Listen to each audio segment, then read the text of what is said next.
But the overall promise of the American dream is in front of all of them, and it's shaping all of their decisions, and it seems to be defining all of their goals.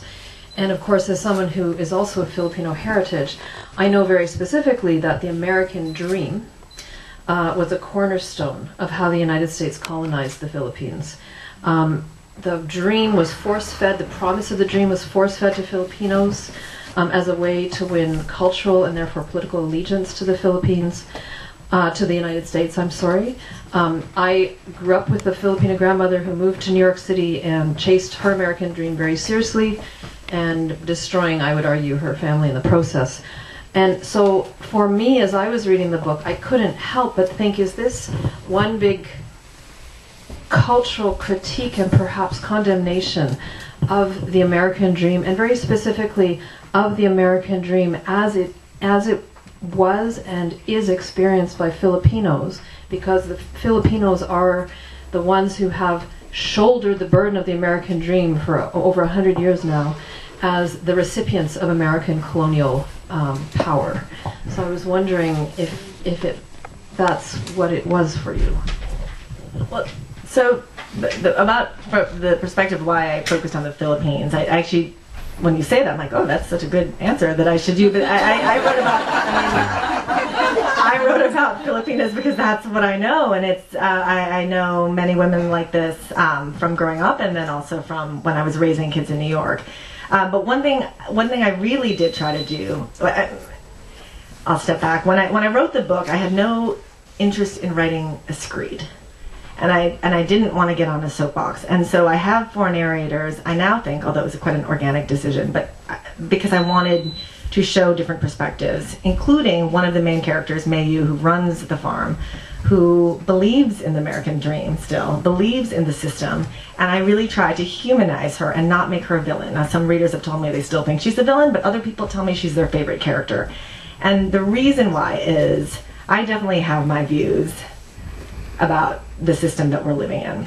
But I read a quote by James Baldwin, which I'm going to butcher, but I read it after I'd written the book, and I was like, oh, this is really what I was trying for. I said much better than I could ever say it, which is that the role of art is to lay bare the questions behind the answers. And at least in America, how I feel now is that people can't even begin to talk to each other because we're all so sure that we have the right answers. I have within my family, my extended family, people who have voted against Trump and voted for Trump. And so when people demonize the other side in New York City, which tends to be Trump supporters, as if they're all stupid and evil and bad, I don't do that, because there are people I love very much who, for whatever their reason, like I may disagree with it, and I do, made that choice. And so what I wanted the book to do was to make 4 fully fleshed characters living in a world that is so not far from ours, and see if that made readers think about things, and it has, in a way that's been incredible to me. I've heard from readers in the Midwest or people in Kent in England and saying, I never thought about it that way, and that's what I was hoping for, more than to be so overt in any criticism. And I think the ending of the book, which is super controversial, and some people hate it and some people like it,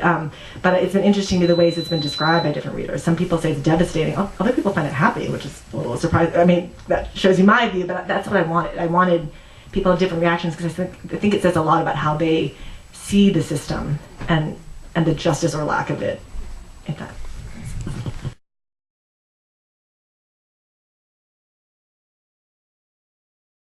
So, if you had to pick a main character, and there are 4 of them, you'd say it's Jane. She is a young Filipina, a single mom whose husband just left her and who wants to give her baby daughter Amalia a better life. And she hears about the farm and she thinks it's her golden ticket, right? It's a way that she can make a ton of money and change her life for good.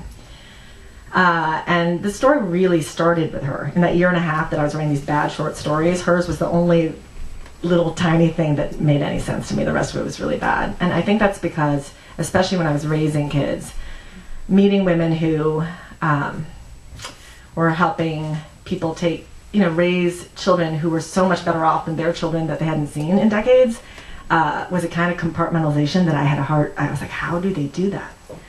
And then that made me think, well, you know what, women do it every day. Maybe they're not leaving their kids in the Philippines, but they're working 2 jobs to make it in America because that's what you need to do now. And so, okay, it's not as dramatic as going to the farm, but they're still sacrificing family for family. So it was that idea that really took hold of me. Ate is the second character. I just read a sort of a piece from her, and I wanted to bring her in because she, in her own way, still believes in the system. She actually still believes that if she hustles hard enough, she will make it in America. And actually has a few lines that she actually says that. Like she said that she has one line which is, "I wish that I had actually been born here. I have a good head for business, because if I were born here, I would have made it. All you need is money in this country. It buys everything else." And so she does buy into the system. And then Meiyu runs the farm. She is half Chinese. She's also a hustler. The difference between her and Ate, I think a big difference, is that she started out a little bit ahead and she made it. But she makes her living by commoditizing other women. And I find her interesting. So it was a reader who told me this, that they thought that maybe one reason people have such strong feelings about her is that she really believes the narrative that the system, Golden Oaks, and maybe capitalism, is a win-win. She really believes it's great for the clients, these billionaire clients who get a baby. It's great for the hosts, the surrogates, who get to change their lives. And this reader said to me, "But don't we all tell ourselves some story so that we can live with how the world is?" And I thought that was really interesting. And maybe that is why people feel so strongly about her. And then the last character is a young white woman who decides to be a host. She's educated, she went to Duke University, and she's doing it more because she's a bit lost, and she wants to feel she's giving something back to the world. And I really wanted to explore privilege and agency, and how agency is really a function of privilege in a lot of ways. And so she was probably the last character that I put in, and the hardest to really make real and not make simply a white savior, because I really didn't want to have that kind of flat character in the book. And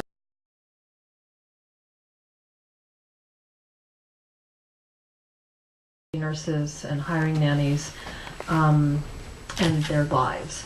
And we were speaking a little bit before the event began about some of the reactions you've been getting, because certainly the passage you read earlier, you do not shy away from shining a very direct light at what their lives really are and what their interactions really are like with all of the people who are working for them in their homes.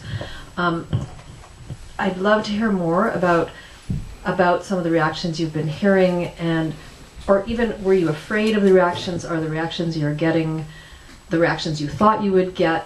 What has that whole experience been? I'll first preface this by saying that when I worked at The Economist, I had a nanny helping me from the Caribbean, and then later hired someone from the Philippines. I feel I have to say that, one, because they are my friends, they came to my book launch, and yet it's a fraught relationship, right? So I've always, not always, I think a lot, and I have a lot of empathy to a fault, and so I'm not always the best person to not cross lines all the time in a professional relationship.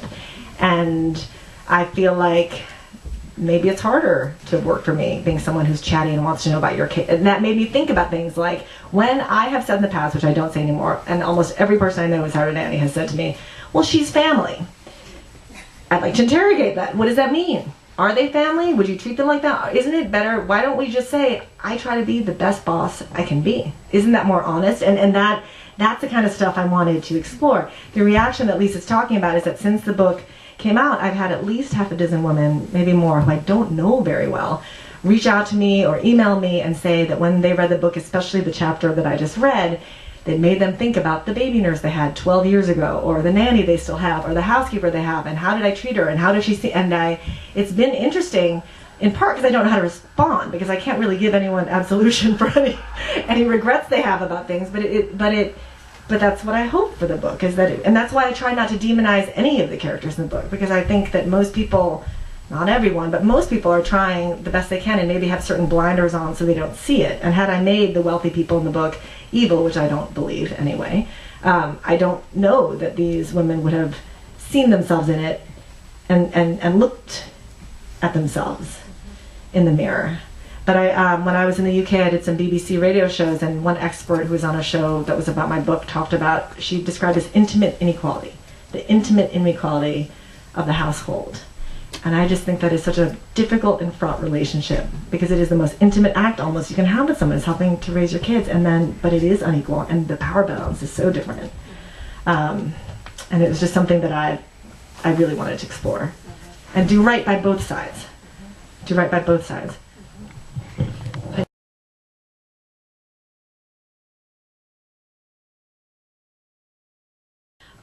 Their relationship with each other, because there are also fraught elements.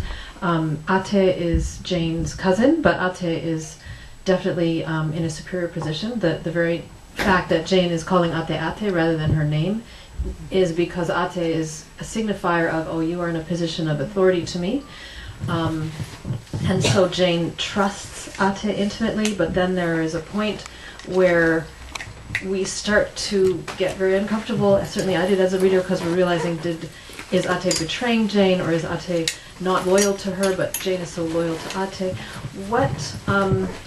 I'd like you to talk a little bit more about that whole relationship, because that's another key part of the book. And I think, I'll just preface one more thing, is that was what was so fascinating, is we moved back and forth between people living at all the different extreme ends of all these relationships, and we really got deep into their lives for a while, and it was amazing to compare and contrast. So I've never been asked this question. I'm going to try. Because I do think their relationship is really interesting. How I grew up is that you always respected your elders, and I do the nagmano, and so I wanted to. That to me was very obvious that Jane, who was 22, 23, 24 in the book, knew her to New York with a cousin who's actually her mother's cousin, much older, who's been a baby nurse, sort of the baby whisperer of New York City, would have that sort of authority over her. I also think, and I don't know that I explored it enough, but something I found really interesting is the different ways that people see not just power, but almost justice, depending, like culturally. For instance, this isn't quite answering your question, but it sort of will inform it, which is there is a character in the book who sort of escaped from basically slavery. A Filipino couple brought her over to America and didn't pay her and took away her passport, and so she was stuck with them. And we had not close family friends, but these doctors that we knew growing up in Wisconsin who very recently got out of jail because they never paid the housekeeper that I would see every Sunday after church for the whole time that she worked for them. And the reaction of the Filipino community in Milwaukee was very varied. And of the older generation, what most of them would tell me is, easy for you to say, you're so American, her life was better here. And I was like, how can you say, and so those differences, not just generationally, but also culturally, were very interesting to me. I don't know, I definitely didn't think of that consciously. I just sort of wrote the characters, but as you asked the question, I think that does interest me in how people see, because Ate would see things, she sees things differently than Jane. She will see certain people and say, but their lives are better, and so maybe I'm fudging things a little or doing things that Joanne Ramos may not find ethical, but I'm doing it for them. It's still better for them. And she believes that. She believes that.